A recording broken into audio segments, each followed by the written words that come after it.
Bonjour à tous et bienvenue dans la série Raconte-moi ta vie. Des épisodes courts proposés par Retour à l'instant T, le podcast qui met en lumière vos propres histoires, celles qui entrent dans vos vies un instant et bouleversent tout sur leur passage. Raconte-moi ta vie, c'est vos petites histoires et anecdotes entre 1 et 5 minutes et le thème de cette première série est vos pires dates.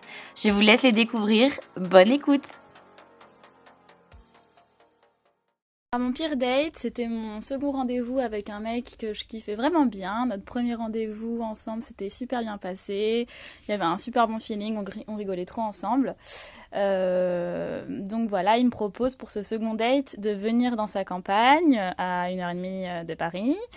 Mais bon, comme je le kiffe bien, j'y vais, je me dis que ça va être marrant, etc.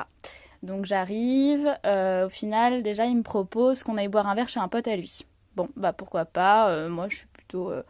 je trouve ça plutôt cool, ok, allez, et puis après on fera notre soirée tous les deux plus tard, quoi. Donc on va chez ce pote à lui, et une fois chez son pote, ce pote-là explique clairement que du coup il a toujours pas oublié son ex, que machin, que il a envie de la voir ce soir, mais qu'il sait pas. Ce à quoi mon date répond, bah t'as qu'à l'inviter ce soir chez toi et on fait une soirée tous les 4. Donc il est super chaud, enfin bref, au final je me dis bon bah ok, je me dis bon ça peut être cool, ça peut être marrant, ça va être sympa, c'est un peu original, pourquoi pas. Donc bref, la soirée arrive et on se retrouve donc tous les 4, mon date, le pote de mon date et du coup la fameuse ex. Donc voilà, ça aurait pu me mettre la puce à l'oreille déjà à ce moment-là, mais non, bon bref. Du coup on tisse pas mal, on fait des jeux, on rigole, la soirée se passe, bref on arrive rapidement à avoir 4 grammes dans le sang. Et là, mon date s'approche de moi. On était sur le balcon, il avait un balcon. Et il commence à me faire une déclaration, mais je te jure, une déclaration comme on n'a jamais faite de ma vie.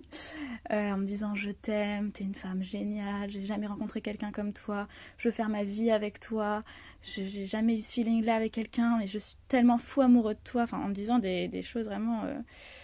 très profonde. Donc moi, je tombe de 50 étages parce que même s'il me plaît pas mal, c'est la deuxième fois qu'on se voit. Et puis je trouve ça totalement extrême. Enfin, je me dis non mais non, on n'en est pas là quoi. Enfin, qu'est-ce qu'il lui prend, qu'est-ce qu'il fait, qu'est-ce qu'il me fait. Donc je commence un peu à flipper quoi. Et lui vraiment, vraiment à fond, à être dans sa déclaration vraiment à mort quoi. Du coup, bah moi j'essaie de le tempérer parce que bon, même si d'un côté je suis quand même flattée parce que bon, je le kiffais quand même pas mal à ce moment-là, bah je me dis mais ça n'a aucun sens. Enfin, je pense que c'est l'alcool qui le fait extrapoler là. Mais bon, d'un côté je reste un peu flattée quand même, j'avoue, même si ça me fait mal de le dire aujourd'hui. Et donc vraiment sans aucune exagération, 3 minutes après ça, une autre musique passe parce qu'on écoutait de la musique. Et là, il se met à pleurer à chaud de larmes. À chaud de larmes, mais comme je n'avais presque jamais vu personne pleurer. Donc là, on passe encore à un autre extrême. Donc je lui dis, mais qu'est-ce qui se passe Ce à quoi il me dit qu'il ne peut pas me le dire, qu'il souffre trop. Donc là, je commence à me dire, qu'est-ce qui se passe ici donc pendant ce temps, son meilleur pote et son ex étaient en train de se pécoter dans le canapé. Donc moi je me dis bon très bien, je dois gérer ça toute seule. Voilà, il pleure en me disant que son ex lui manque, qu'il l'aime toujours, qu'il est tellement triste qu'elle l'ait quitté. Donc il se met à pleurer sur mes genoux, parce qu'on était assis tous les deux. Donc il commence à mettre sa tête sur mes genoux en pleurant, en se mouchant dans mon jean. Donc moi je suis là comme ça, complètement démunie. Bref, donc ça dure bien 30 minutes. Et j'en suis à me demander mais comment je fais, qu'est-ce que je fais ici, il faut absolument que je rentre chez moi, mais étant dans la campagne perdue, il n'y a plus de train évidemment à cette heure, donc je suis complètement coincée.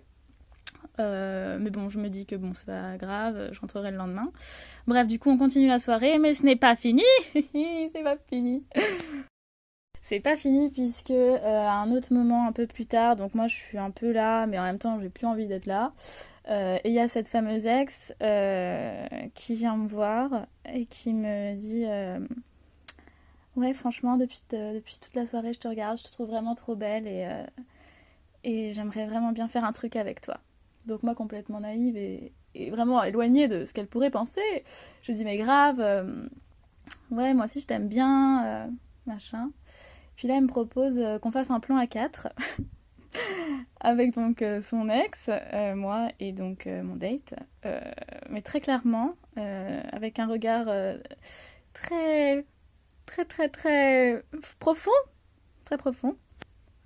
Moi, je suis toute gênée, je refuse parce que bah pas du tout, enfin non, enfin pas du tout quoi. Donc voilà, elle le prend pas mal, elle en rigole et donc après on se réinstalle tous les quatre, on fait un jeu ou je sais plus quoi, puis elle en reparle, elle parle clairement, elle prend la parole en proposant un plan à 4. Sur quoi son ex semble plutôt partant. Il est plutôt partant et je comprends qu'ils en ont déjà parlé tous les deux avant. donc, donc là je commence à me dire oh putain mais où suis-je, comment je vais me sortir de cette histoire, mais heureusement mon date n'était pas dans le mood et du coup nous étions deux à pouvoir nous défendre. Je plaisante. Mais non, enfin voilà. Donc vraiment, cette soirée a été très longue. Finalement, je n'ai pas fait de plan à 4 et je n'ai jamais revu ce date-là après ça. Voilà.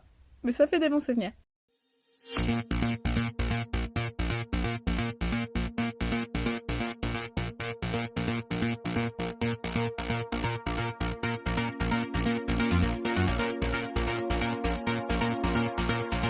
Merci à vous d'avoir écouté cet épisode de Raconte-moi ta vie. J'espère que celui-ci vous a plu.